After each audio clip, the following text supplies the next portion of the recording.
Hey everybody, I'm Brandon Henschel and welcome to Las Vegas. We are here doing a special edition of Brandon Knows Beer. We're going to check out a brewery here that is a local favorite. It's the first brewery ever to pop up in the Arts District here in Las Vegas. Super cool. Let's check it out.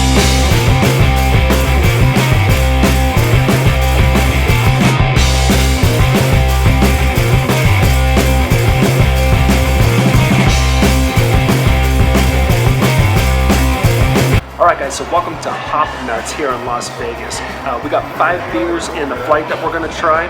2 of them are on the menu that are always, on the menu year round. 3 of them are going to be seasonal beers. They usually have 5, but they only have 3 left. So I'm going to try those 3 seasonal beers. First up is going to be Papa's Red Ale. As you can see, it's got a really dark kind of, almost like a brown ale. The lighting in here is pretty dark and moody, but it almost looks like a brown ale versus an actual red ale. And on the nose, it's super malty.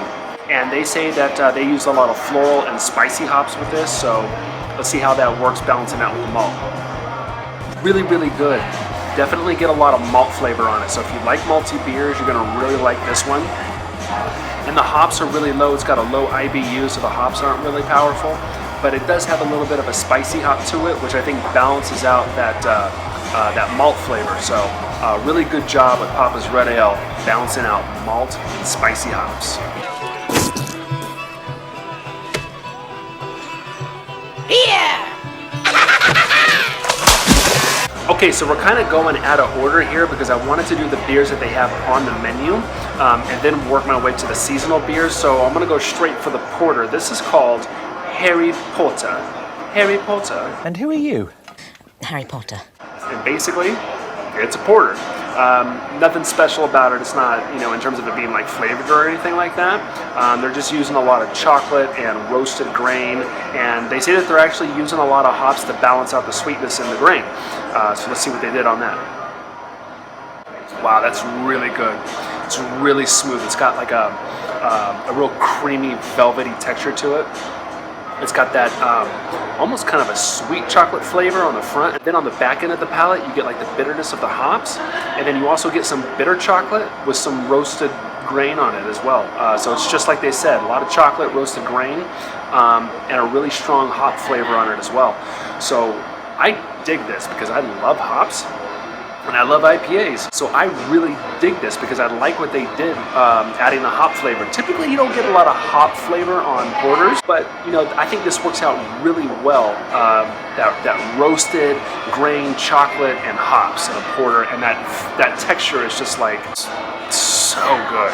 Okay, so next up in the flight is going to be the Gen 3 IPA. Now, there's no notes on this particular beer. That said, they just say it's a Gen 3 IPA. But as you can tell by the color, it's got a very clear, very gold color to it. So this to me just looks like something that has, some very simple barley grains to it. I don't know if they're using barley, but by the way that it looks like just a regular golden clear beer. But on the nose, you're getting some honey and some lemon.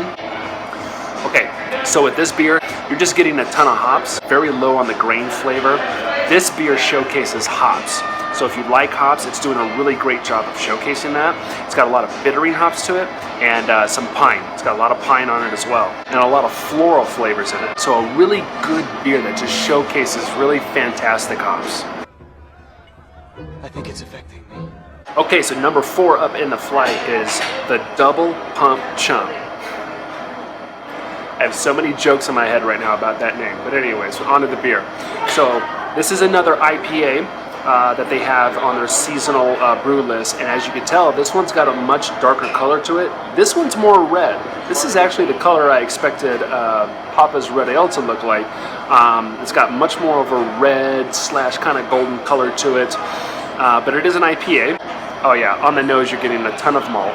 You're getting a complex aroma of malt though. You're not just getting sweet malt on the nose. You're getting you're getting a little banana on it, almost like a Hefeweizen, and I'm just getting some wheat and barley flavors on the nose. I don't know if that's the grain they're using, but that's at least what I'm getting on the nose. Okay, a ton of tropical flavors on this. Very low in IBUs, very low on the hops. It doesn't have a lot of hop flavor.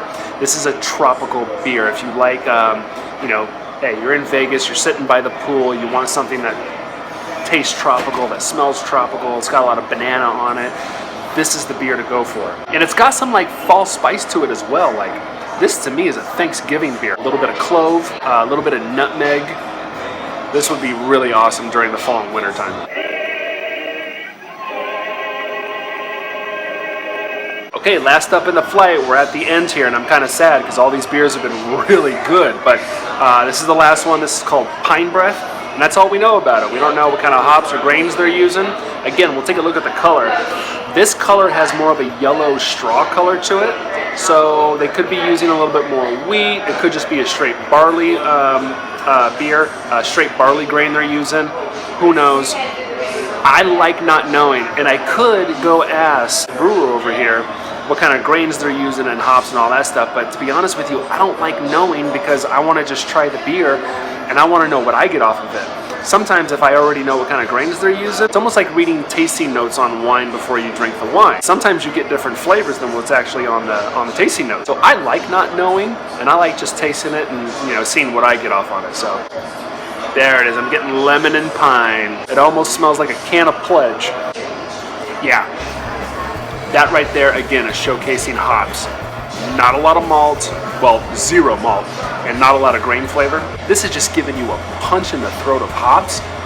Loads of citrus, loads of lemon, and not just lemon, but like lemon zest, like that bitter lemon zest, and then you're just getting a ton of pine hops on it as well.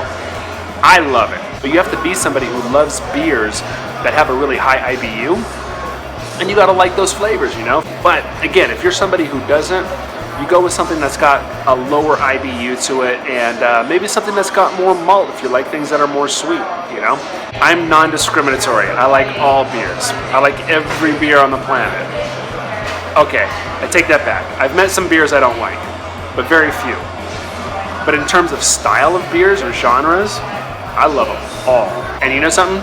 This brewery is true to its name, Hop Nuts. They're nuts about hops. And so am I. It's a perfect relationship. It's beautiful. It's lovely. It's wonderful. It's great. All right, well, that does it for this episode, guys. I hope you enjoyed. Catch us next time, because you never know what city I'm going to be in, and you never know what brewery I'm going to go to on Brandon Knows Beer.